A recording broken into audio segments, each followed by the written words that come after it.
टोलमधून मिळालेला पैसा आयडियल कंपनीमार्फत गडकरींच्या मुलांच्या कंपन्यांमध्ये हस्तांतरित करण्यात आला असा गंभीर आरोप अंजली दमानिया यांनी गडकरी यांच्यावर केलाय। गडकरी रस्त्याच्या कामामागे आणि टोलमध्ये पैसे खातायत असा आरोपही दमानिया यांनी केलाय। केंद्रीय मंत्री नितीन गडकरी यांच्यावर सामाजिक कार्यकर्ता अंजली दमानिया यांनी गंभीर आरोप केलेत। टोलमधून मिळालेला पैसा गडकरी यांच्या दोन्ही मुलांच्या कंपन्यांना हस्तांतरित केल्याचा दावा दमानिया यांनी केलाय।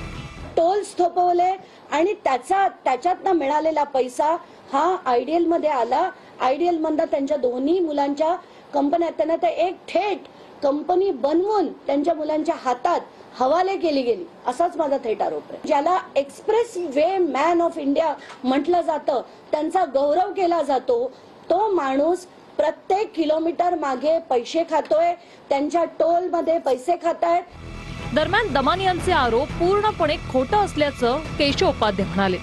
नितीन गडकरी यांच्यावरती आज अंजली दमानिया यांनी केलेले आरोप हे तद्दन जुनेच, खोटे, कोणत्याही प्रकारचं तथ्य नसलेले असे हे आरोप आहेत। खरं म्हणजे गडकरींची बदनामी करण्यासाठी अशा प्रकारचे आरोप हे सातत्याने केले जातात, ज्यात कोणत्याही प्रकारचं तथ्य नसतं। दमानियाबाईंनी केलेलं आहे। दमानियाबाई विदाऊट पुरावा बोलत नाहीत अशी त्यांची ख्याती आहे।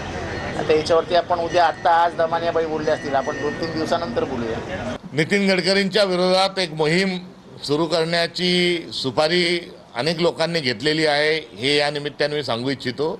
आणि महाराष्ट्रातल्या एका माणसाला पंतप्रधान होण्याची स्वप्न पडायला लागलेली आहेत, म्हणून हा कुठेतरी वस्त्रहरणाचा घरातूनच चाललेला हा